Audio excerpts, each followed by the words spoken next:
బొమ్మల కథలు. సిరిపురం ఒక అందమైన పల్లెటూరు.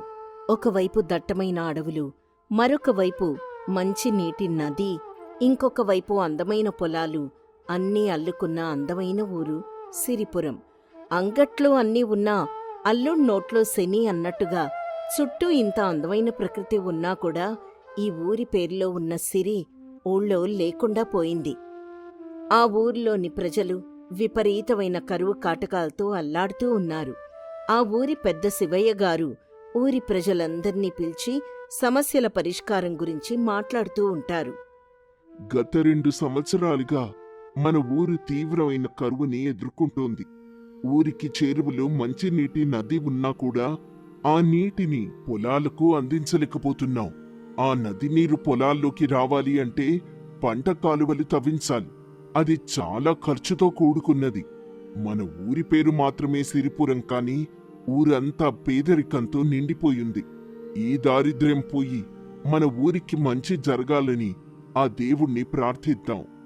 అయ్యా, ఊర్లో పనుల్లేక ఎవ్వరికీ సరైన ఆదాయం లేక చాలామంది పస్తులుంటున్నారు. అవునయ్యా, పెద్దవాళ్ళం మనమే ఆకలికి తట్టుకోలేకపోతున్నాం. మన కడుపున పుట్టినందుకు మన పిల్లల్ని కూడా పస్తులుంచాల్సి వస్తోంది.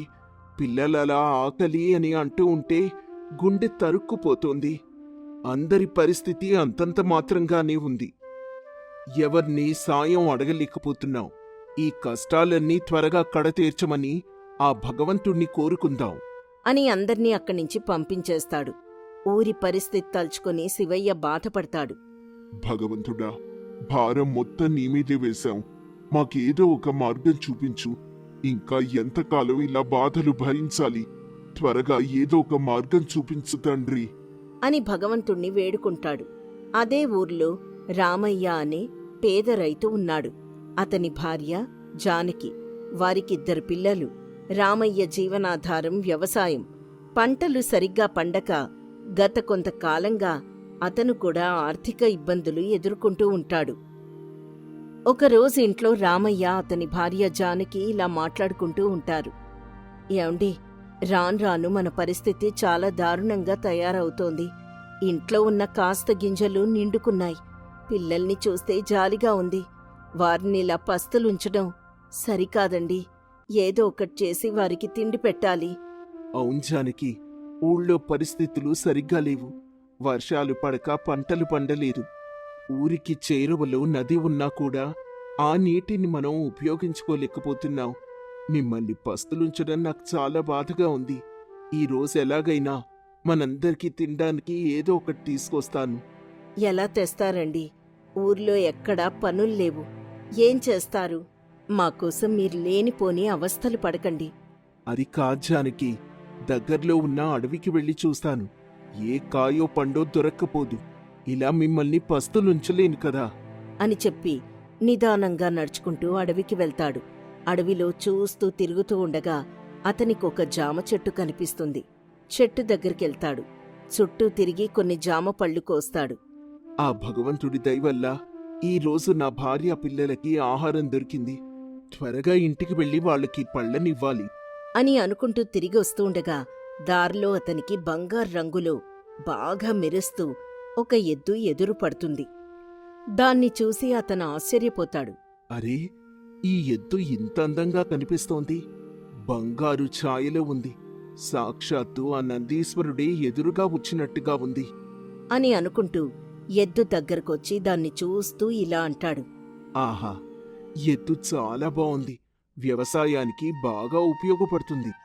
ఎద్దు, నాతో వస్తావా అని అంటాడు. ఎద్దు సరే అన్నట్టుగా తల ఊపుతుంది. దాన్ని చూసి ఆశ్చర్యపోతాడు. అరే, ఈ ఎద్దు నా మాటకు తిరిగి సమాధానం కూడా ఇస్తోంది అని అనుకుంటూ, వద్దులే, ఇప్పుడు మేం మాత్రమే పస్తులతో ఉంటున్నాం. నాతో పాటు నువ్వు కూడా వస్తే నిన్ను కూడా పస్తులుంచాల్సొస్తుంది అని అక్కడ్నించి వెళ్ళిపోతాడు. కాని ఎద్దు అతన్ని అనుసరిస్తూ అతని వెనకాలే ఊళ్ళోకొస్తుంది. రామయ్య ముందు నడుస్తూ ఉంటే ఎద్దు వెనకాల నడుచుకుంటూ రామయ్య ఇంటికొస్తుంది. ఎద్దు ఊర్లోకొచ్చిన వేళా విశేషం. అనుకోకుండా ఊర్లో వర్షం పడుతుంది. అందరూ ఆనందపడతారు. రామయ్య ఇంటికొచ్చిన తర్వాత జానకి ఎద్దును చూసి ఇలా అంటుంది. ఏంటండి, మీతో పాటు ఈ ఎద్దును కూడా తీసుకొచ్చారు? నేనేదో సరదాకి నాతో వస్తావా అని అన్నాను. ఈ ఎద్దు నిజంగానే నా వెనకాలొచ్చేసింది. చూసావా, ఎద్దెంత బావుందో! బంగారు ఛాయ, అందమైన రూపం. ఇది మన ఊళ్ళో అడుగుపెట్టిన వేళ విశేషం. ఇవాళ వర్షం కూడా పడింది. ఈ ఎద్దు రాక వల్ల మన ఊర్లో ఏదో మార్పు వస్తుందన్న ఆశాభావం కనిపిస్తోంది. అవునండి, ఎద్దును చూస్తూ ఉంటే సాక్షాత్తు దైవ స్వరూపంలా కనిపిస్తోంది. దీన్ని మనతోనే ఉంచుకుందామండి సరే, నువ్వడిగితే నేను కాదంటానా? అని ఇద్దరూ మాట్లాడుకుంటూ ఉండగా గోపన్న అక్కడికొచ్చి రామయ్యతో ఇలా అంటాడు. రామయ్య, ఇవాళ పడ్డ వర్షం కారణంగా అవకాశం ఉన్న వాళ్ళందర్నీ పంట వేయడానికి పొలం దున్నమని శివయ్య గారు అందరికీ చెప్పమన్నారు. నీ పొలం కూడా తడిసింది కాబట్టి నువ్వు కూడా రేపు పొలం దున్నడానికి రావాలి. తప్పకుండా వస్తాను. వ్యవసాయం చేసి చాలా కాలమైంది. నేను రేపు ఉదయాన్నే పొలానికి వచ్చేస్తాను అనంటాడు. గోపన్న వెళ్ళిపోయిన తర్వాత రామయ్య జానకితో, చూసావా జానకి, ఈ ఎద్దు మన ఇంట్లో అడుగుపెట్టిన మరుక్షణమే వ్యవసాయం చేయడానికి పిలుపొచ్చింది. ఇది నిజంగా అద్భుతం. ఇది మహిమ కలిగిన ఎద్దు. అవునండి, రేపు వ్యవసాయానికి ఈ మాయా ఎద్దుని ఉపయోగించండి. మన కష్టాలు తీరే మార్గం కనిపించవచ్చు. నువ్వు చెప్పింది నిజమే జానకి. రేపీ మాయా ఎద్దుతోనే వ్యవసాయం ప్రారంభిస్తాను. ఎద్దు, నాతో పాటు వ్యవసాయం చేయడానికొస్తావా అని ఎద్దును అడుగుతాడు. ఎద్దు సరే అన్నట్టు తల ఊపుతుంది. అది చూసిన జానక్ కూడా ఆశ్చర్యపోతుంది. మరుసటి రోజు ఉదయాన్నే రామయ్య ఎద్దును తీసుకొని పొలం దున్నడానికి వెళ్తాడు. ఊళ్ళో రైతులందరూ పొలాలు దున్నుతూ ఉండగా రామయ్య ఈ మాయా ఎద్దుతో పొలం దున్నుతూ ఉంటాడు. పొలం దున్నే క్రమంలో ఒకచోట నాగలి కదలకుండా ఆగిపోతుంది. ఎంత ప్రయత్నించినా కదలదు. ఎద్దు బలంగా లాగుతుంది. నేలలోంచి ఒక పెట్టె బయటపడుతుంది. రామయ్య దాన్ని పక్కకు తెచ్చి తెరిచి చూస్తాడు. పెట్టె నిండా బంగారం ఉంటుంది. రామయ్య ఆనందానికి అంతే ఉండదు. గుండెల్ నిండా సంతోషం, కళ్లల్లో ఆనందం. తన బాధలు నేటితో తీరిపోతాయనే సంతోషంలో కళ్లలోంచి ఆనంద భాష్పాలు వస్తూ ఉంటాయి. దానికి కారణమైన ఎద్దువైపు చూస్తూ 2 చేతులు జోడించి నమస్కరిస్తాడు. కాని ఎద్దు తనకేదో చెప్తున్నట్టుగా తల ఊపుతూ ఉంటుంది. అప్పుడు రామయ్య ఎద్దు దగ్గరకొచ్చి ఇలా అంటాడు. స్వామి, నువ్వు మామూలు ఎద్దువు కాదు. నన్ను, మా ఊర్ని బాగు చేయడానికొచ్చిన ఆ పరమేశ్వరుడి నందీశ్వరుడవు. గత కొంతకాలంగా మా ఊరంతా కరువుతో కటకటలాడుతూ, తినడానికి తిండి లేక, చేయడానికి పనుల్లేక కుటుంబాలను, భార్యా పిల్లలను ఇబ్బందులకు గురి చేస్తూ పస్తులు పెడుతూ వస్తున్నావు. నువ్వు ఏ క్షణానైతే మా ఊర్లో అడుగుపెట్టావు, మొత్తం మారిపోయింది. నిన్న వర్షం పడింది, నేడి సంపద నా కంటపడింది. దీనంతటికీ కారణం నువ్వే.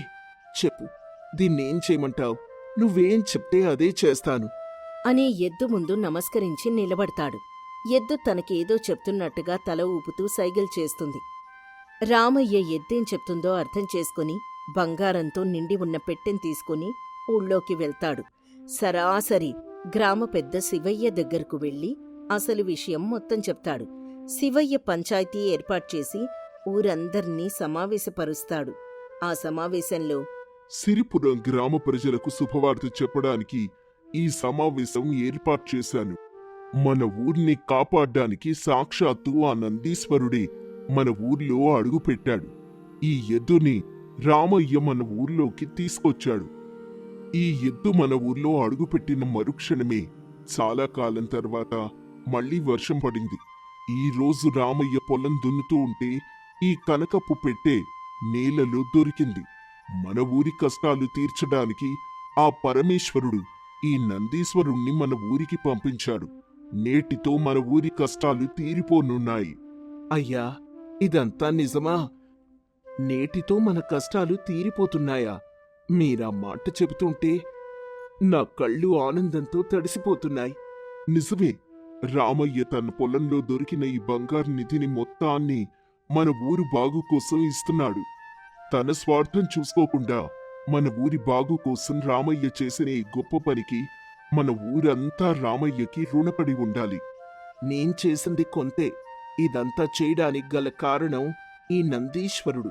తను చెప్పే ప్రతి మాట నాకు అర్థమవుతుంది. మన కష్టాల్ని తీర్చడానికి, మన ఊరి బాగు కోసం ఈ నిధిని ఉపయోగించమని ఈ ఎద్దు నాకు చెప్పింది. నేనదే మీకు చెప్తున్నాను.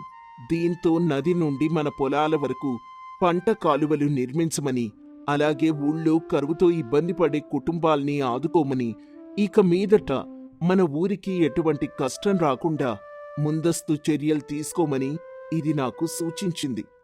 అదే నేను మీకు తెలియచెప్తున్నాను. రామయ్య, నువ్వు తీసుకున్న నిర్ణయం చాలా మంచిది. నీకు సహకరించిన ఆ నందీశ్వరుణ్ణి కూడా మన ఊరు మర్చిపోదు. ఆ నందీశ్వరుడు మనకు సూచించింది తప్పకుండా సాధించాలి. మనల్ని బాగు చేయడానికి ఆ భగవంతుడే మనకు ఒక దారి చూపించాడు. దాన్ని మనం సద్వినియోగం చేసుకోవాలి. నేటి నుంచి మన ఊరిని బాగు చేసే దిశగా మనం అడుగులు వేయాలి. ఊరి వారందరికీ ఇదే నా పిలుపు. నేటి నుంచి మన ఊరి అభివృద్ధి పనులు మొదలు పెడుతున్నాం. రేపే నది నుండి మన పంట పొలాలకు నీరొచ్చే పంట కాలువలను ఏర్పాటు చేయడం మనం ప్రారంభిద్దాం. ఇక అలసత్వం, ఆలస్యం అస్సలు పనికిరావు. ఇన్నాళ్ళు పనుల్లేక పస్తులున్న మనం ఈ రోజు నుంచి మన బాగు కోసం, మన ఊరి బాగు కోసం కష్టపడాలి అని ఊరందరికీ ప్రకటిస్తాడు. మాయా ఎద్దు ద్వారా రామయ్యకు దొరికిన బంగారు నిధితో సిరిపురం గ్రామం అభివృద్ధి పనులు ప్రారంభమయ్యాయి. ఎప్పటినుంచో అందరూ కలగంటున్న నది నుండి పంట పొలాలకు పంట కాలువలు నిర్మించారు. ఊర్లో రహదారులు నిర్మించుకున్నారు. ముందస్తుగా నీరు నిల్వ ఉంచేందుకు చర్యలు తీసుకున్నారు. ఊరంతా వ్యవసాయం ప్రారంభించి ఇన్నాళ్లు సిరిపురానికి దూరమైన సిరిని మళ్లీ సాధించుకున్నారు. ఊరి అభివృద్ధికి కారణమైన మాయా ఎద్దుని ఊరంతా దైవంగా భావించారు. ఒక గ్రామంలో చుట్టూ పచ్చని పొలాలు, పెద్ద పెద్ద చెట్లు, ఒకప్పుడు జీవనదులుగా పారిన చిన్న చిన్న వాగులు ఉండేవి. ఆ గ్రామంలో ప్రజలెక్కువగా వ్యవసాయం, పశుపోషణ మీద ఆధారపడి జీవించేవారు. ఒకప్పుడు ఆ ఊర్లో నీటికెలాంటి లోటు ఉండేది కాదు. చెరువులు, బావులు ఎప్పుడూ నీటితో కళకళ్లాడుతూ ఉండేవి. కాని కాలక్రమేణా ప్రకృతిలో వచ్చిన మార్పుల వల్ల, అడవులని నరికేయడం వల్ల వర్షాలు తగ్గిపోయాయి. వసంతకాలం వెళ్ళిపోయి ఎండాకాలం రావడంతోనే సూర్యుడు తలమీద నిప్పులు కక్కుతున్నాడా అన్నట్టుగా ఎండలు ముదిరిపోయాయి. వడగాడ్పులు ఊర్ని అతలాకుతలం చేస్తున్నాయి. నీటి ఊటలన్నీ ఎండిపోయాయి. అలా ఉండగా ఆ ఊర్లో రాఘవ, సీత అనే ఆదర్శ దంపతులు నివసించేవారు. వాళ్ళకి పిల్లల్లేరు. కాని ఆ ఊరి ప్రజల్ని వాళ్ల సొంత కుటుంబంలా భావించేవారు. రాఘవ ఒక చిన్న పుస్తకాల దుకాణం నడుపుకుంటూ ప్రకృతి పట్ల, ప్రపంచం పట్ల చాలా అవగాహన కలిగి ఉండేవాడు. సీత కూడా చాలా తెలివైన మహిళ. ఇంటి పనుల్లో, ఆర్థిక విషయాల్లో చాలా జాగ్రత్తగా ఉండేది. ఒకరోజు రాఘవ ఇంట్లో సీతతో ఇలా అంటాడు. సీతా, ఒకరిద్దరు కాదు, ఈరోజు ప్రపంచమంతా జలజల అంటూ అల్లాడిపోతోంది. ప్రకృతి మనకి ఎంతో ఇస్తుంది, కాని మనం మాత్రం అది ఉన్నప్పుడు విలువ తెలుసుకోక వృథా చేస్తున్నాం. ఈ ఎండలు చూస్తుంటే ఈ సంవత్సరం మన ఊరికి చాలా పెద్ద గండం వచ్చేలా ఉంది. అవునండి, మీరు చెప్పింది అక్షరాలా నిజం. నేను కూడా అదే ఆలోచిస్తున్నాను. ఈ రోజు ఉదయం నీటి బిందెలు తెచ్చుకోవడానికి వెళ్లిన ఆడవాళ్లు చాలా ఇబ్బంది పడుతూ కనిపించారు. మన ఊళ్ళో ఉన్న సగం బావులు ఎండిపోయాయి. ఇంకొన్ని రోజుల్లో మన ఊరి చెరువు కూడా పూర్తిగా ఎండిపోయే ప్రమాదం ఉంది. అవును సీత, ఇప్పుడు మనం ఆలోచించాల్సింది వేరే వాళ్ల గురించి కాదు. ముందు మనం ఏం చేస్తున్నాం అనేది ముఖ్యం. ప్రపంచంలో ఎవరో ఏదో చేస్తారని ఎదురుచూసే కంటే మనతోనే ఆ మార్పు మొదలవ్వాలి. మనం ఈ రోజు నుంచి మన ఇంట్లో ఒక్క చుక్క నీరు కూడా వృథా కాకుండా చూసుకోవాలి. నీరు లేకపోతే జీవం లేదు. ఇది మనం అందరికీ అర్థమయ్యేలా చేయాలి. తప్పకుండానండి. నేనీ రోజునుంచి మన ఇంట్లో ఒక్క చుక్క నీరు కూడా వృథా కాకుండా చూసుకుంటాను. వంటింట్లో కూరలు కడిగిన నీళ్లని బయట ఉన్న చెట్లకు పోస్తాను. అంట్లు తోమడానికి కూడా తక్కువ నీళ్లే వాడే పద్ధతి అలవాటు చేసుకుంటాను. స్నానానికి కూడా పెద్ద పెద్ద బిందెలు, గొట్టాలు కాకుండా ఎంత అవసరమో అంతే చిన్న బిందెతో వాడతాను. చాలా మంచి ఆలోచన సీత. మనం ముందు ఆదర్శంగా నిలిస్తేనే వేరే వాళ్ళకి చెప్పే హక్కు మనకుంటుంది. నేనిప్పుడే వెళ్ళి మన ఇంట్లో ఉన్న నీటి గొట్టాలు నల్లాలు ఎక్కడైనా నీరు ఆదా కాకుండా కారిపోతున్నాయేమో తనిఖీ చేస్తాను. ఒక్క చిన్న రంధ్రం వల్ల రోజుకి 100 లీటర్ల నీరు వృధా అవుతుంది. అదే జరిగితే మన ప్రయత్నం అంతా వృధా అయిపోతుంది. అలా రాఘవ తన ఇంట్లో ఉన్న ప్రతి నల్లాను నీటి గొట్టాన్ని జాగ్రత్తగా పరిశీలిస్తాడు. సీత కూడా తన దినచర్యలో చాలా మార్పులు తీసుకొస్తుంది. ఈ విధంగా వాళ్ల కుటుంబం ఒక రోజుకు కావలసిన నీటిని సగం కంటే తక్కువకి తగ్గించగలిగింది. కాని అదే ఊర్లో సుబ్బయ్య లాంటి కొంతమంది మాత్రం నీటిని తేలిగ్గా తీసుకుంటూ ఇష్టం వచ్చినట్టు వృధా చేసేవారు. ఒకరోజు ఉదయం సుబ్బయ్య తన ఇంటి ముందున్న అరుగును కడగడానికి పెద్ద నీటి గొట్టం పెట్టి నీళ్లు కొడుతూ ఉంటాడు. అక్కడే ఉన్న రాఘవ ఇది చూసి బాధపడతాడు. ఏంటి సుబ్బయ్య గారు, ఊరంతా నీటి కోసం అల్లాడిపోతుంటే మీరిలా గొట్టం పెట్టి ఇంత నీళ్లు వృధా చేస్తున్నారు. కల్లాపి చల్లడానికి ఒక్క బిందె నీరు సరిపోతుంది కదా. ఈ ఎండాకాలంలో ఇంత నీరు వృధా చేయడం న్యాయమేనా? ఏమయ్యా రాఘవ, నా ఇంటి బావిలో నీళ్లున్నాయి, నేను కొడుతున్నాను. నా బావిలోతో చాలా ఎక్కువ, నీళ్ల కొదవే లేదు. నువ్వు నీ పిచ్చి పనిలేదో చేసుకుంటున్నావు కదా, నన్నెందుకు విసిగిస్తావు? నువ్వు 2 బిందెల నీళ్లు దాచితే వర్షాలొస్తాయా? ప్రపంచంలో ఉన్న నీరంతా ఎండాకాలంలో ఆవిరైపోతుంది. నా దృష్టిలో బ్రతికినన్ని రోజులు రాజులా బ్రతకాలి. నీళ్లు పోయినప్పుడు చూద్దాంలే. ఇప్పుడు మాత్రం నేను నా ఇష్టం వచ్చినట్టు వాడతాను. సుబ్బయ్య గారు, ప్రకృతి ఎవ్వరికీ సొంతం కాదండి. ఈరోజు మీ బావిలో నీళ్లున్నాయంటే అది నిన్నటి వర్షం పెట్టిన భిక్ష. అది మీ సొంతం అనుకోకండి. ఈ విధంగా నీరు వృధా చేస్తే త్వరలోనే మీరు మీలాంటి వాళ్ళు ఘోరమైన పరిస్థితులు ఎదుర్కోవాల్సి వస్తుంది. పెద్ద వేదాంతాలు చెప్పకయ్యా, వెళ్ళి నీ పన్ను చూసుకో. నాకెవ్వరి సలహాలు అవసరం లేదు. అలా సుబ్బయ్య గర్వంగా మాట్లాడి రాఘవ మాటల్ని లెక్క చేయడు.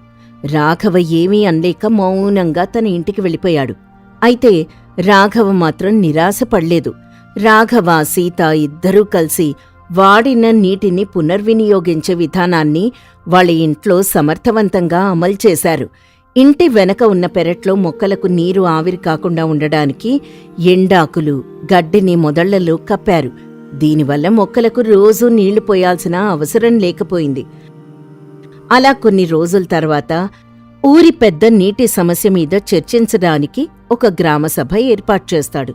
ఊళ్ళో ఉన్న పెద్దలు, ఆడవాళ్లు, మగవాళ్లు అందరూ ఆ సభకొస్తారు. అందరి ముఖాల్లో భయం, ఆవేదన కనిపిస్తున్నాయి. ఎండలు రోజురోజుకీ పెరిగిపోతున్నాయి. గ్రామ ప్రజలారా, మీకందరికీ తెలిసిన విషయమే. ఈ సంవత్సరం ఎండలు గతంలో కంటే చాలా ముదిరిపోయాయి. మన ఊరి చెరువు పూర్తిగా అడుగంటింది. పంచాయతీ నుంచి వచ్చే నీటి సరఫరా కూడా కష్టమైపోతోంది.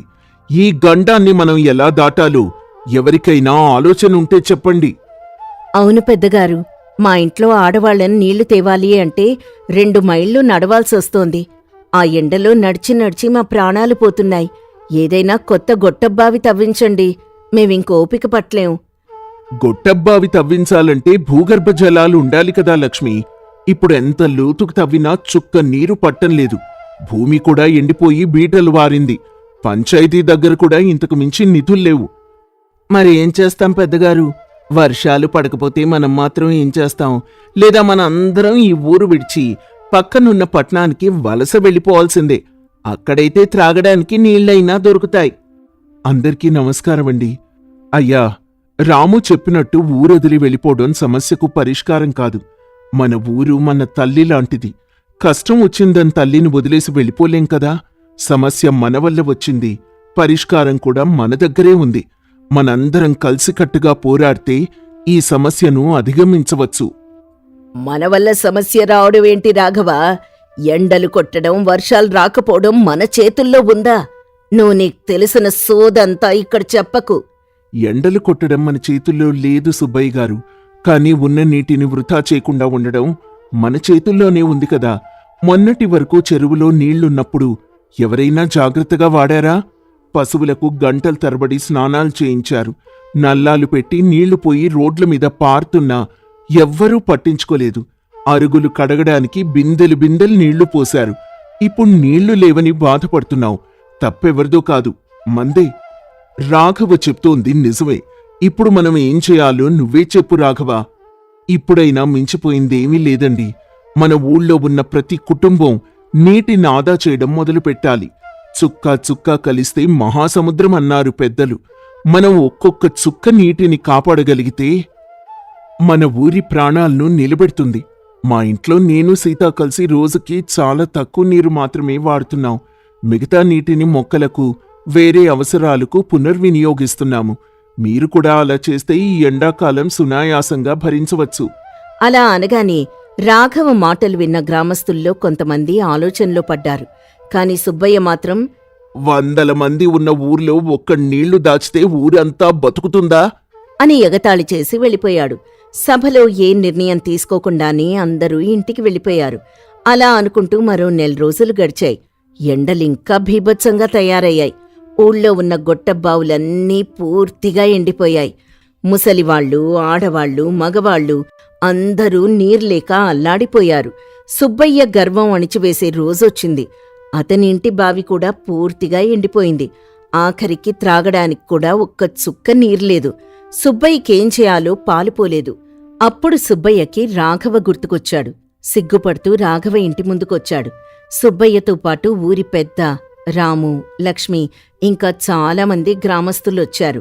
సుబ్బయ్య తలదించుకొని, రాఘవ, నన్ను క్షమించు. నువ్వప్పుడు చెప్పిన మాటలు నేను పెడచెవిన పెట్టాను. నిన్నెగతాళి చేశాను. ఇప్పుడు మా ఇంట్లో త్రాగడానికి కూడా నీళ్లు లేవు.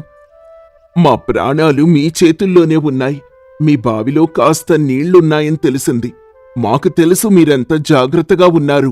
దయచేసి మాకు కాస్త సాయం చేయి. అవును రాఘవ, ఊర్లో పరిస్థితి చాలా దారుణంగా ఉంది. నీ ఒక్కడి బావిలోనే ఇంకా నీళ్లున్నాయంటే అది నువ్వు సీత కలిసి నీటిని కాపాడిన విధానం వల్లే అని మాకిప్పుడు అర్థమైంది. మాక్కూడా ఏదైనా మార్గం చూపించు. మా తప్పు మేం తెలుసుకున్నాం. ఎవ్వరూ కంగారు పడకండి. అందరూ లోపలికి రండి. సీత, అందరికీ ముందు తాగడానికి కాస్త నీళ్ళివ్వు. సీత అందరికీ నీళ్ళిస్తుంది. నీళ్లు తాగిన తర్వాత అందరూ కాస్త ప్రశాంతంగా ఊపిరి పీల్చుకుంటారు. రాఘవ వాళ్ల కంగారు చూసి శాంతివచనం పలుకుతాడు. నేనప్పుడే చెప్పానండి, నీటిని మనం కాపాడితే అది మనల్ని కాపాడుతుంది అని. మా బావిలో నీళ్లున్నాయంటే కారణం గతం నుంచి మేం చేసిన పొదుపే. వచ్చిన ప్రతి వర్షపు చుక్కను మేం భూమిలోకి ఇంకేలా చేశాం. ఉన్న నీటిని చాలా జాగ్రత్తగా వాడాం. ఇప్పుడు మా బావిలో ఉన్న నీళ్లు ఊరంతటికీ ధారాళంగా సరిపోవు. కాని మిమ్మల్ని బ్రతికించడానికి, ఈ ఎండాకాలం గట్టెక్కించడానికి మాత్రం సరిపోతాయి. కాని నేనెవరికి నీళ్ళివ్వాలన్నా నాదొక షరతు. ఏంటా షరతు రాఘవ్ గారు? మీరేం చెప్తే అది చేస్తామండి. ప్రాణాలు కాపాడుకోవడానికి ఏవైనా చేస్తాం. ఈ రోజు నుంచి ఈ ఊళ్ళో ఎవ్వరూ కూడా ఒక్క చుక్క నీరు వృధా చేయకూడదు. నేను సీత మీకు నీటిని ఎలా పొదుపుగా వాడాలో నేర్పిస్తాం. ప్రతి ఇంట్లో వాడిన నీటిని మొక్కలకు పోయాలి. స్నానానికి ఒక చిన్న బిందె నీరు మాత్రమే వాడాలి. ఆ నీళ్లు తీసుకువెళ్ళడానికి అందరూ మాకు సహకరించాలి. నేను చెప్పే నియమాలు ఎవరైతే పాటిస్తారో వాళ్లకే నేను నా బావి నుంచి నీరిస్తాను. తప్పకుండా రాఘవ, నువ్వు చెప్పినట్టే చేస్తావు. మా కళ్ల ముందు నువ్వొక ఆదర్శంగా నిలిచావు. నేను నా తప్పు పూర్తిగా తెలుసుకున్నాను. ఈ రోజు నుంచి నీటి సంరక్షణలో నేను కూడా మీకు తోడుగా ఉంటాను. ఆ రోజు నుంచి గ్రామంలో ప్రతి ఒక్కరూ రాఘవ, సీత చెప్పిన విధంగా నడుచుకోవడం మొదలుపెట్టారు. రాఘవ ఊరి ప్రజలకు వర్ష జల సంరక్షణ గురించి కూడా వివరించాడు. చూడండి గ్రామస్తులారా, మనం ఈ రోజు నుంచి కొన్ని నియమాలు పాటించాలి. మొదటిది, ఎవ్వరూ కూడా నల్లాలు తెరిచిపెట్టి స్నానం చేయకూడదు. బిందెలో నీళ్లు పట్టుకుని మాత్రమే స్నానం చేయాలి. రెండవది, బట్టలు ఉతికేటప్పుడు, అంట్లు తోమేటప్పుడు ఆఖరిగా కడిగిన నీళ్లను తీసి మొక్కలకు లేదా చెట్లకు పోయాలి. ఇది తప్పనిసరి. ఈ ఎండలు ఇంకో 1 నెల రోజుల్లో తగ్గిపోతాయి.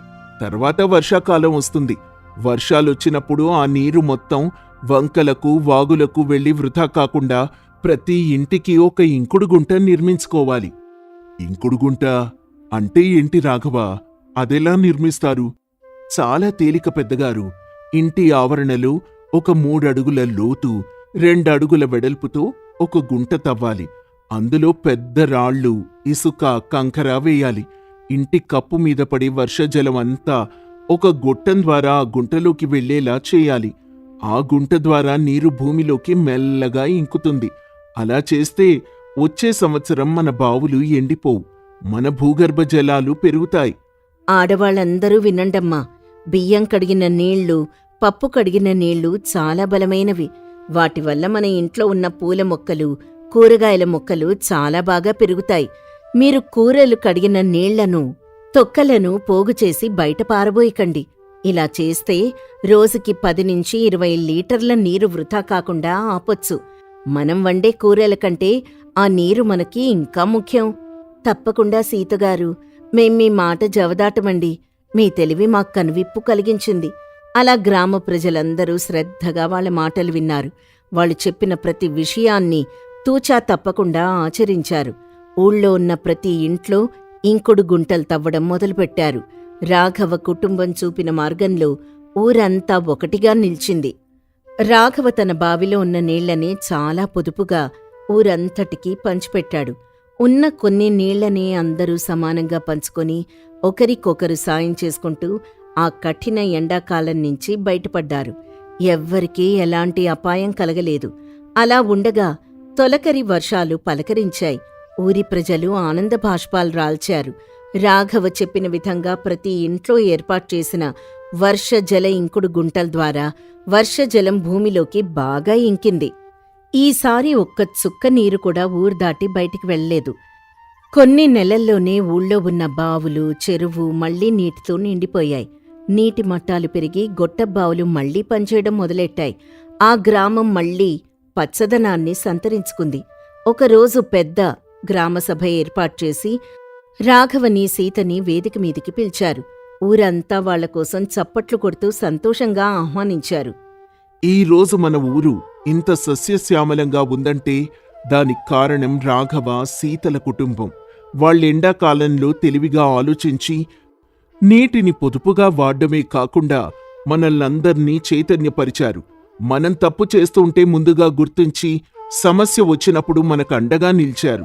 వాళ్ల కుటుంబం మన ఊరి పాలిట దేవతలు. వారు చూపిన మార్గం మనందరికీ ఆదర్శం. ఈరోజు మేం మిమ్మల్ని ఈ చిన్న సత్కారంతో గౌరవిస్తున్నాం రాఘవ గారు, సీతగారు. అవును రాఘవ, నువ్వు నాకు బుద్ధి చెప్పావు, నీటి విలువేంటో తెలియజేశావు. మీలాంటి తెలివైన కుటుంబం మన ఊళ్ళో ఉండడం మన అదృష్టం. అలా అందరూ రాఘవ, సీతలను చప్పట్లతో అభినందించారు. వాళ్ల గుళ్ళో ఉన్న పూలమాలలు తెచ్చి వాళ్ల మెళ్ళో వేశారు. రాఘవ, సీత ఆనందంతో కళ్లల్లో నీళ్లు పెట్టుకున్నారు. ఆ రోజునుంచి గ్రామమంతా నీటి సంరక్షణలో ప్రపంచానికే ఆదర్శంగా నిలిచింది. రాఘవ కుటుంబం పేరు ఊరూరికి ప్రఖ్యాతులుగాంచి నిలిచింది. పక్క ఊరి నుంచి కూడా చాలామంది వచ్చి రాఘవ లాంటి వాళ్ల దగ్గర నీటి సంరక్షణ పాఠాలు నేర్చుకుని వెళ్లేవారు. అలా ఎప్పుడు ఎండాకాలం వచ్చినా ఈ కుటుంబం నీటిని కాపాడి అందరికీ మార్గదర్శకంగా మారుతుంది. నీటి గురించి వాళ్ళు నేర్పిన పాఠం ఆ గ్రామ ప్రజలు ఎప్పుడూ మర్చిపోలేదు, ఎవ్వరూ మర్చిపోలేదు. ఈ కథ వల్ల మనకు తెలిసే నీతేంటంటే, నీరు ప్రాణాధారం. అదున్నప్పుడు వృధా చేయకుండా భవిష్యత్తు కోసం దాన్ని పొదుపుగా వాడ్డం మనిషి ప్రాథమిక బాధ్యత. తెలివైన వాళ్లు సమస్యను ముందే గుర్తించి పరిష్కారం దిశగా అడుగులు వేస్తారు. ఒక్క కుటుంబం తీసుకునే మంచి నిర్ణయం సమాజాన్ని మొత్తం మార్చగలదు. ప్రకృతిని కాపాడితే